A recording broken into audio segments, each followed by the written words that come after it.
मोदींना विचारायचं आहे,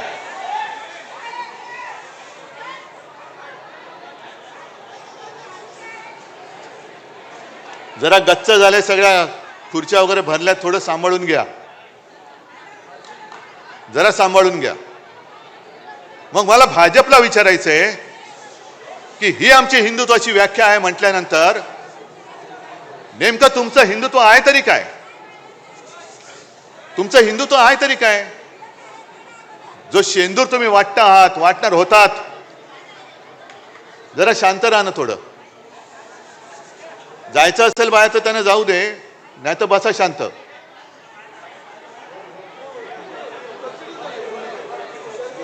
गर्दी झाली, जरा थोडा वरती दारात, इकडे खाली काय नाही, वरती गर्दी झाली, त्यांना आत यायलाच जागा नाहीये.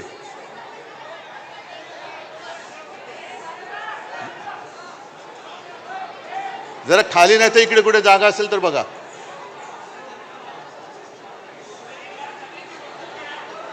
बरं ठीक आहे, चला, ते वरती सांभाळतात सगळ्यांना, आपण आपलं सांभाळू इकडे.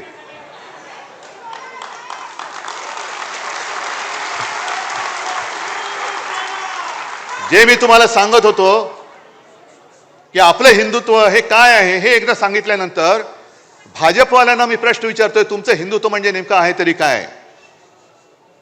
आम्हाला तुम्ही सांगतात आम्ही हिंदुत्व सोडलं, हिंदुत्व सोडलं, मग तुम्ही काय सोडलंय? कारण मध्येच कधीतरी जाऊन तुम्ही मशिदीमध्ये सौगात वाटता, मध्येच कधीतरी तुमच्या डोक्यात काहीतरी येतं, घराघरामध्ये जाऊन शेंदूर वाटायचा. आणि तो शेंदूर कोण वाटणार?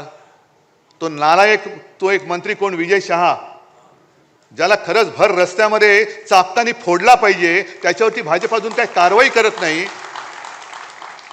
त्या सोफिया कुरेशी ज्या आपल्या भगिनी आहेत, एक काय आपल्याला गर्व वाटला त्यावेळेला की एक महिला आपल्या लष्करामध्ये मोठ्या पदावर पोचली आणि ती बाणेदारपणाने आपली बाजू मांडते. त्या सोफिया कुरेशीना जो विजय शहा पाकिस्तान की बहन म्हणतो, आतंकवाद्यांची बहन म्हणतो, ही अशी नालायक औलाद भाजपमध्ये आहे. आणि या भाजपकडनं आपण देश सुधारण्याची आशा करतो, देश सुधारणार आहे.